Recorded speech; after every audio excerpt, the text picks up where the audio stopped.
If a Cat 6 hurricane was buzzsawing towards your small town on the coast, and you were extremely pregnant, but your boss told you he needed you to come in for work anyway, what would you do? In this How to Beat video, I'm gonna break down the mistakes the stubborn survivors made, what you should do, and how to beat the SHARKICANE in THRASH. Since the 1980s, the intensity, frequency, and duration of Atlantic hurricanes have supposedly increased 250%. I'm willing to bet this statement is factually incorrect. And according to my advanced scientific sources, it's roughly as overstated as horror movies that are based on a true story. While wind and rainfall pose serious dangers, the most deadly threat posed by the storm surge is sharknadoes. Despite the National Weather Service's warnings of the Category 5+ hurricane buzzsawing its way to the populated mainland with 120-foot water level rises, 60-foot waves, and 170+ mile-per-hour wind speeds, the usual dip population's getting frustrated that their Uber Eats are getting canceled.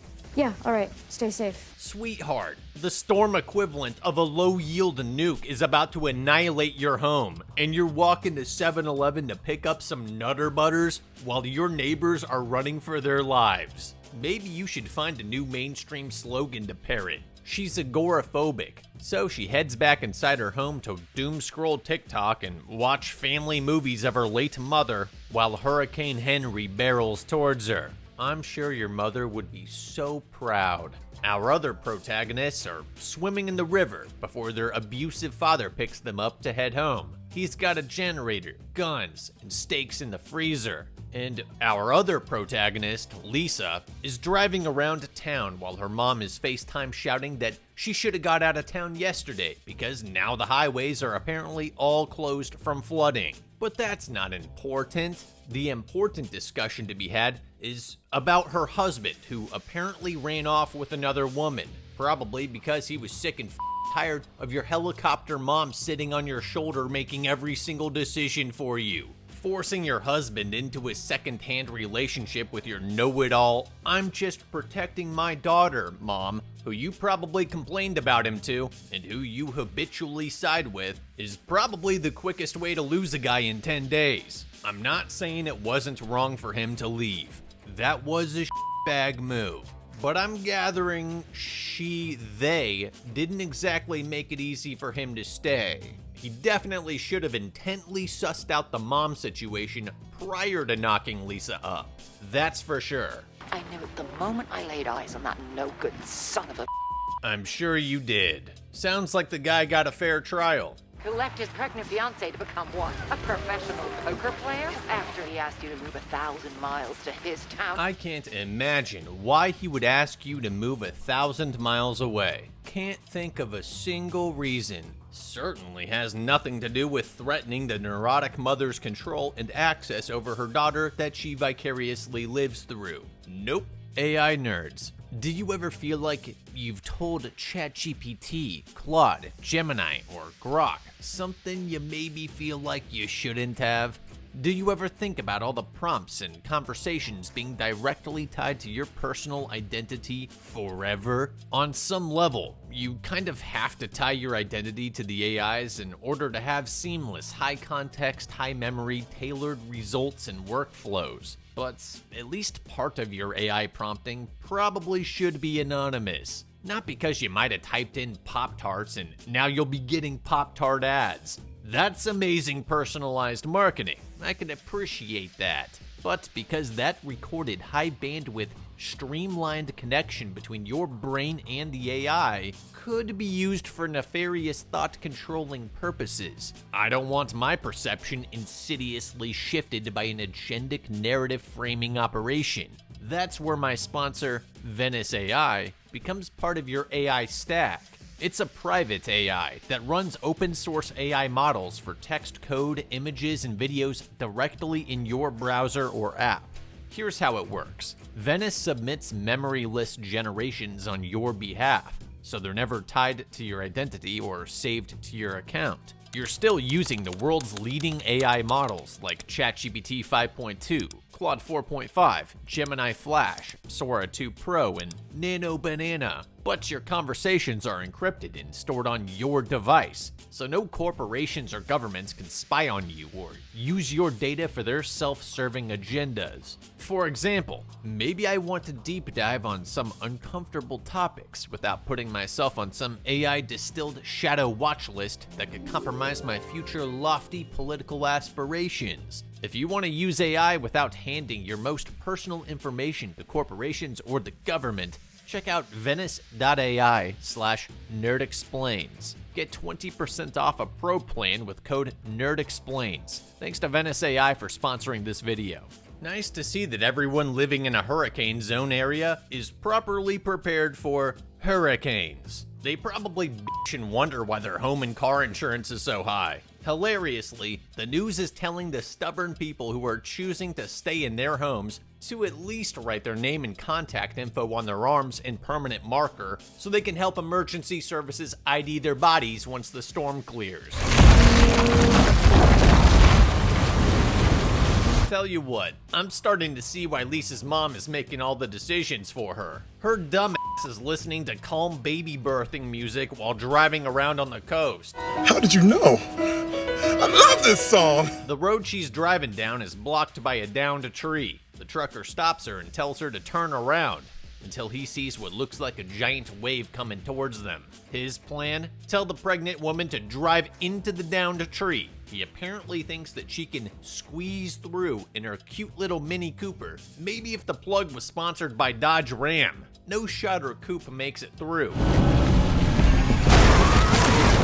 Seeing her get stuck with the wave still barreling towards them, the trucker makes the sacrificial call to break the wave with a semi full of volatile substances. Bold strategy, Cotton. Let's see if it pays off. Doesn't seem to have worked. Lisa's car gets swept away and crashes into a tree, nearly final destinationing her. Now she's stuck with water pouring in. Her seatbelt is jammed, branches covering her window. It looks like she's f***ed. All the shops are likely boarded and locked, so their only real option would have been to climb up to high ground.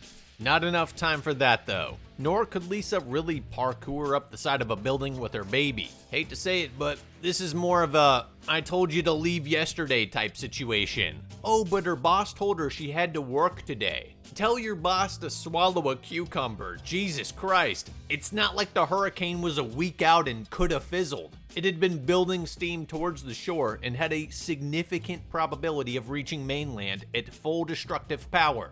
Sure, it could rapidly weaken within 6 to 12 hour time frames, but it can also rapidly intensify. The highest probability is that it would hold near yesterday's forecasted strength. So your plan should have been to leave. Same as Dakota. She's a stubborn bozo too. Oh, but I'm agoraphobic.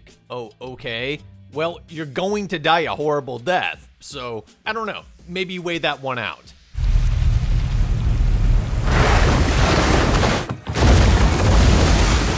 The Olsens aren't doing any better. It's just a little bit away. Back with Lisa, the situation's dramatically escalated. Two men in her boat hear her screams and jump out to wade through the water towards her. I get it, the current would have pushed the boat past her, whereas they might be able to more effectively walk. They both get eaten by sharks though.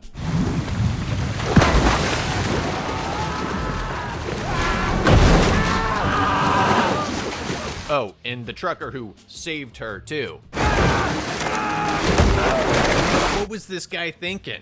What was the plan? I mean, you didn't take one step out of the truck before a shark disemboweled you. The lesson I'm taking away here is don't try to help stupid people. They'll just ensnare you in the same trap that they're stuck in. Kinda like when rescuing a drowning person. You gotta be ready to knock their ass out because they will 100% climb on top of you and drown you so they can get a breath of air. Help! Help! No. Why the f*** are you driving your Mini Cooper around in a hurricane? Here, I'll float out a gas station big slurp long straw for you to snorkel out of. That's about it. Without a boat, with the sharks, there's really not much anyone can do. so you might as well shut up. Dakota might as well go pop her noise-canceling Raycon Classic earbuds in and wait 10 minutes for the screaming to stop. Hey Lisa, just hold on. I'm gonna go hop in my Mini Cooper and drive around to come pick you up.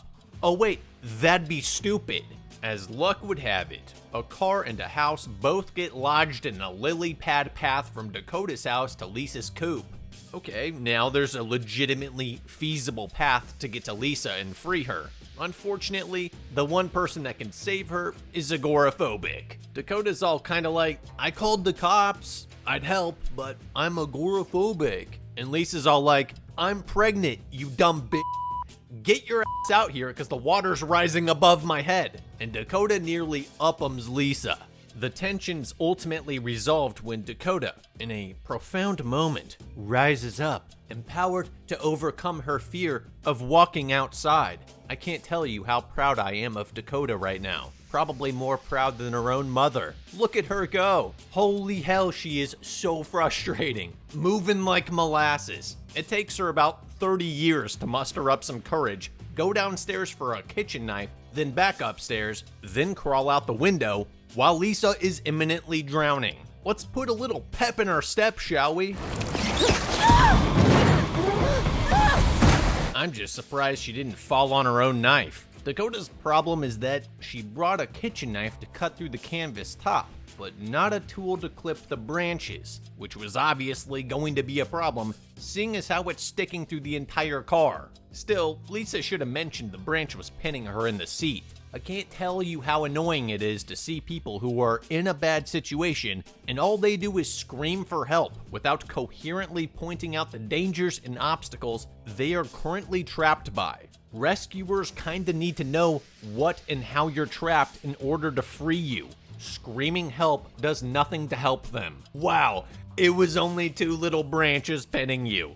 Really? That's it? Just 2 little branches that another similarly sized woman was able to basically just pull apart with her hands. Lisa, you're pregnant, not paralyzed. I mean, she didn't even try. They make it back inside Dakota's house safely, where Lisa grabs her belly and says, it's starting. So you're telling me work made you come in while you are in an extremely late stage of pregnancy, the day of or before the Cat 5, Cat 6 hurricane hit. It's not like you were in charge of shoring up the levee. You most likely work on a computer, and you could have done so anywhere but here. Your boss is a real scumbag. But also, Lisa, you could just tell your dumbass boss no. What's he gonna do? Fire you for being pregnant the day before a hurricane hit? That is a dream for an employment attorney to sue over the Pregnancy Discrimination Act. You allowed yourself and your baby to be put in an incredibly dangerous position. Dakota grabs a bunch of sheets and fires up the rooftop SOS sign. Then Lisa tells her that she needs to put her midwife cap on and perform an ocular measurement to assess how far along she is and how much time they have before they might need to perform an emergency home birth here. In conclusion, not much time left. Meanwhile, Dakota's Uncle Dale, along with a news crew that agreed to help them, are on their way to Dakota, not just to help rescue them from the high seas, but also because they're shark trackers, and they have been tracking a great white shark that has been swimming into and around Dakota's house. And as his team member says, if Ellie found a way out there, the bull sharks did too. Then their computer equipment loses signal, meaning navigation's gonna have to be done the old-fashioned way. They're only able to drive up to within about 100 miles of Annieville, where she's at, so they undock the raft and set out. Along the way, they find mangled, chewed-apart cows, a stark reminder to watch your step when exiting the vehicle. Hopefully they can reach Dakota and Lisa in time, because their plan sucks. With Lisa about to give birth, Dakota throws a toothbrush in a plastic bag as their own form of a steak diversion, while she swims out to retrieve the boat that those 2 men left outside. I guess they think that they're gonna paddle 100+ miles inland. Yeah, I don't know. The roof is probably a better option. If the boat was close enough, sure, but it's not. Dakota's gonna have to doggy paddle around out in the water for like 5 minutes. Your midwife is absolutely going to be killed by a shark. It's a miracle she hasn't been yet. Dakota runs into a dead human head, and her diversions start getting swallowed up. She starts to panic swim towards the boat, but it's too late. 2 bull sharks are headed right for her. Don't worry, she's got plot on her side. At the last second, the 2 sharks get scared off by Ellie, the great white shark the Dale's been tracking. Does this great white attack her? No, it just kind of swims under her. Maybe it's because Ellie, the great white shark, is pregnant and instinctually knows that Dakota is trying to help Lisa, who's also pregnant. Oh, so dumb. Allowing her to make the last jump into the boat.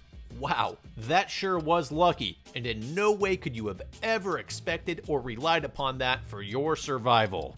Over at the Olsen's house, the kids are watching their foster mom and dad get eaten by sharks after trying to get the Jeep with the snorkel running.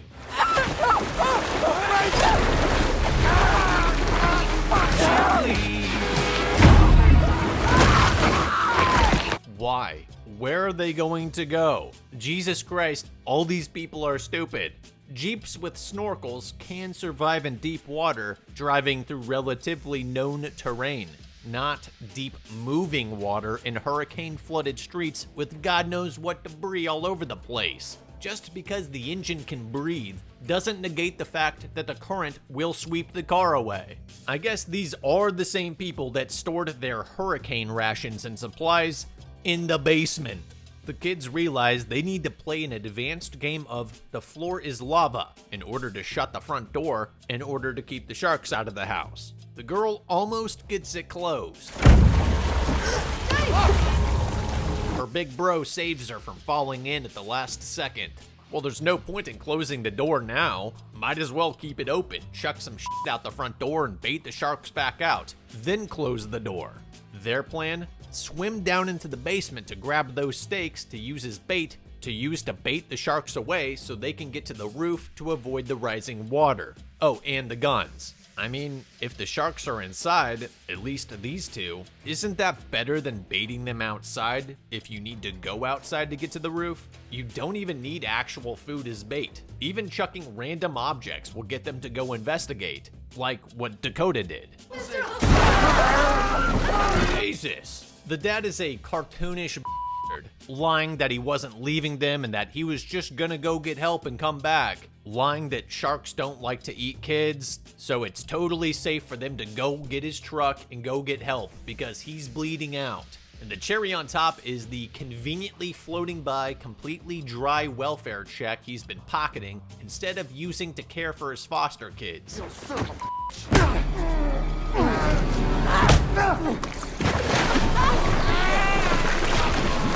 Damn, it literally bit his head off.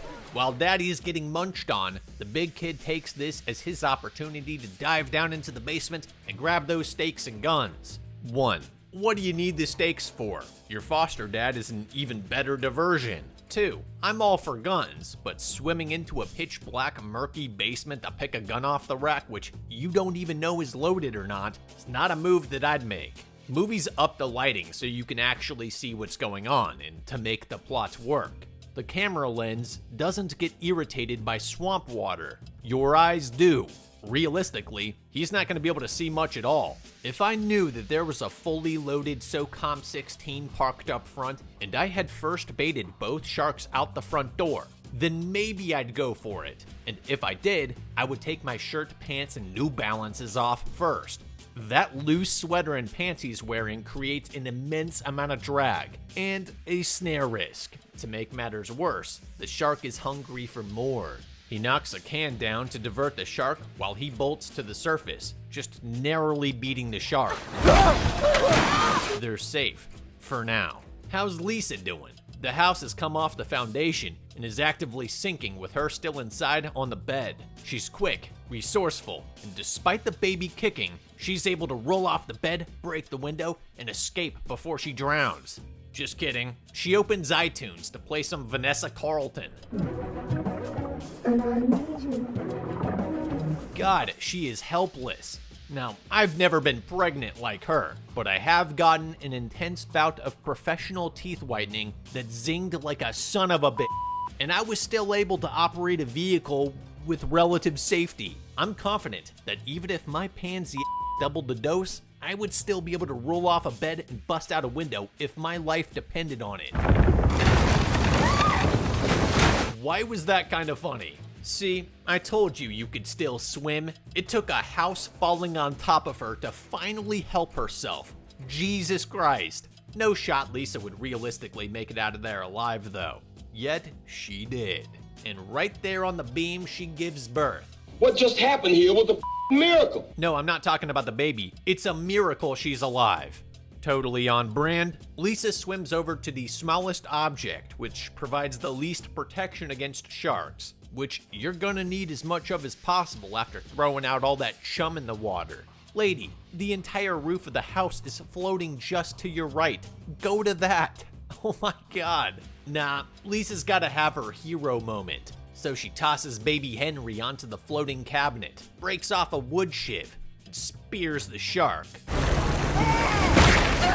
No, a broken piece of wood like that is highly unlikely to fully break through the shark skin and thwart the threat. That wet piece of wood that she was using didn't even look that sharp, and the angle that the shark is coming at means that you can't really hold it straight out because the sloping would deflect it, and the piece is too sharp to effectively spear it before it took your arm off.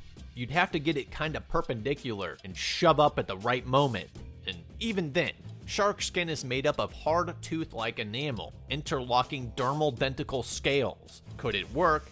Maybe? Is it a fight you would lose 90% of the time? Yeah, probably. And where were those muscles back when you were trapped in the coop by 2 twigs? Also, the timing of this is all movie magic.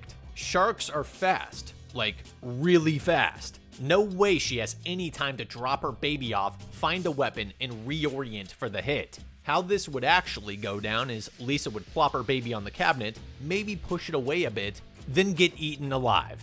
This realistic outcome wouldn't happen if she had swam over to the floating roof and swung her legs up out of the water. Having defeated one of the 2 sharks, Lisa grabs her baby and just kinda treads water while the other shark barrels towards her. She's saved at the last second by Dakota making a 20-yard headshot with a spear gun that she's never fired once in her entire life while rocking in a dinghy boat. Someone call up the Navy SEALs and let them know they have a new American sniper in town.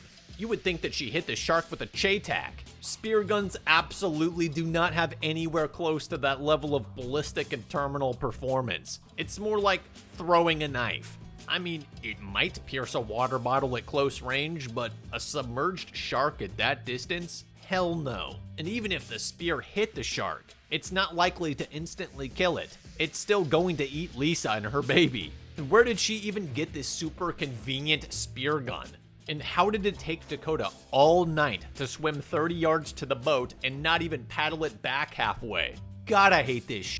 Yeah, woohoo! We did it! We're the best! If this was a historical documentary, Lisa is incredibly dead, multiple times over. The insane levels of stupidity only get worse from here. The Olsen kids' brainiac idea is to tape their foster dad's dynamite to a T-bone steak, light it, and then chuck it into the corner of the house right across from them. If you were even going to attempt this, you kind of need to ensure that the shark is actually where you threw the lit dynamite. And why not bait it outside and throw the dynamite outside? God damn it. You'll never guess what happens next. Because there's no shark on the X, they all swim over right next to the lit dynamite and splash it around to get the shark to come to it. Oh my god. I mean, you have a whole pack of steaks and extra dynamite. You can just throw more. I was kind of hoping for a Saving Private Ryan moment. I mean, the moron gets his sweater caught on a metal hook again, but he rips it off and narrowly dodges the shark's lunge. Dakota pulls Lisa and her baby into the boat, only to get knocked back out by a bull-rushing shark. That's when Dale's hot extraction boat shows up slinging taser nades like act of valor. It's a good thing too, because it would have taken Dakota and Lisa 5 minutes to figure out that they should climb back on top of the capsized boat right next to them. It's not enough. The bull shark lines up for another run. Wow, lucky. The Olsen kid jumps behind the table seconds before it detonates in the shark's mouth.